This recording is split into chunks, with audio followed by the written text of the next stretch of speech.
A veces la diferencia entre la vida y la muerte no es una enfermedad, sino un simple formulario. Hoy vamos a analizar de cerca un caso legal en el que la supervivencia de un hombre depende de una decisión burocrática. Un caso que la verdad saca a la luz el lado más inhumano del sistema. Y ojo, que esto no es una exageración ni una forma de hablar. Es la descripción literal de la situación, sacada directamente del recurso legal. Así que, desde el primer momento, queda claro que lo que está en jugado aquí es sencillamente todo. Y esa fragilidad tiene un número, más de 20 patologías graves. Es que no estamos hablando de una dolencia menor, sino de un estado de vulnerabilidad extrema que exige, o debería exigir, una protección especial por parte del Estado. Bueno, pues es aquí donde le ponemos nombre a la persona que está en el centro de todo este conflicto. El hombre cuya vida pende de un hilo. Norwell Calderón Rojas. A ver, la ley no trata a todo el mundo por igual, y con buen motivo. En el caso de Norwell Calderón Rojas concurre una triple condición que le otorga una especial protección constitucional. Primero, es una persona mayor. Segundo, es una víctima reconocida del conflicto armado en Colombia. Y tercero, como ya hemos visto, sufre enfermedades catastróficas. Cualquiera de estas condiciones por sí sola ya exigiría una respuesta ágil del Estado. Las tres juntas hacen que cualquier retraso sea francamente incomprensible. Y aquí está el kit de la cuestión. No hablamos de una ayuda o de un dinero extra. Para él, estas prestaciones son su única fuente de ingresos. Así, en mayúsculas. Es literalmente el dinero para comer, para pagar un techo. Vamos, para poder sobrevivir día a día. Pues precisamente ese salvavidas es el que le fue denegado, y es justo aquí donde un simple trámite administrativo se convierte de repente en una barrera para la supervivencia.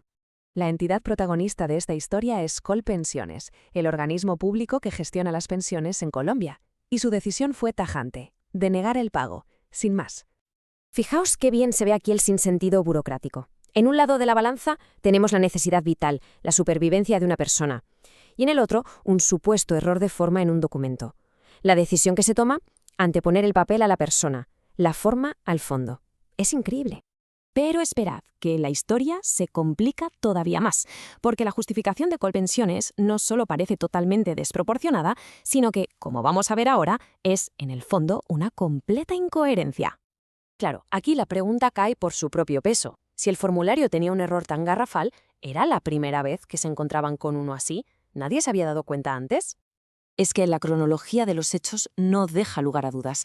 En marzo, Colpensiones había aprobado y pagado las bajas con certificados exactamente iguales a este, pero poco después, con documentos idénticos, rechaza el pago. De repente alegan un error que antes parecía no importar.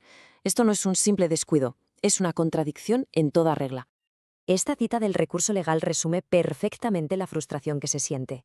La actuación de Colpensiones no solo es incoherente, sino que se percibe como una maniobra para retrasar el pago a una persona que se encuentra en una situación de máxima vulnerabilidad.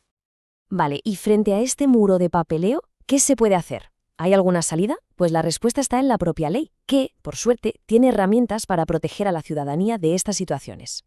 El primer principio clave es lo que se conoce como la inoponibilidad de trámites. Para que nos entendamos todos, esto significa que si hay un problema con un formulario, es responsabilidad de las administraciones arreglarlo entre ellas. No pueden usar su propio desorden como excusa para negarle un derecho fundamental a una persona.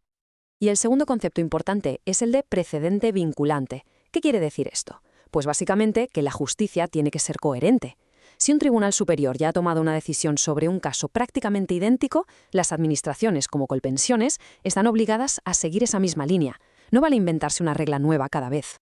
Y en este caso es que los precedentes son abrumadores. Varias sentencias de tribunales superiores han sido clarísimas al respecto. El pago es lo primero. La responsabilidad de rellenar bien un papel es del médico, no del paciente. Y, para colmo, la justificación que da a Colpensiones ya fue declarada infundada en un caso idéntico.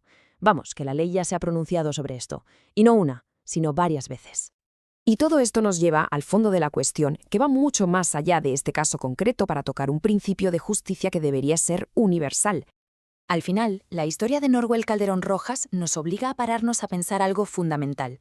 ¿Para qué sirven las reglas? ¿Están para servir a las personas o para que las personas sirvan a las reglas? A ver, la lógica de un sistema justo debería ser muy simple, ¿no? Tiene que haber una jerarquía clara. Arriba del todo, los derechos fundamentales, como la vida y la salud. Y muy, muy por debajo, las formalidades administrativas. El problema, como vemos en este caso, aparece cuando esa pirámide se invierte. Y así llegamos a la pregunta del millón, la que resume todo este análisis. Una pregunta que parece tener una sola respuesta posible, pero que, visto lo visto, es necesario seguir haciéndola una y otra vez. Por suerte, la propia Constitución da la respuesta. Este principio fundamental lo deja muy claro.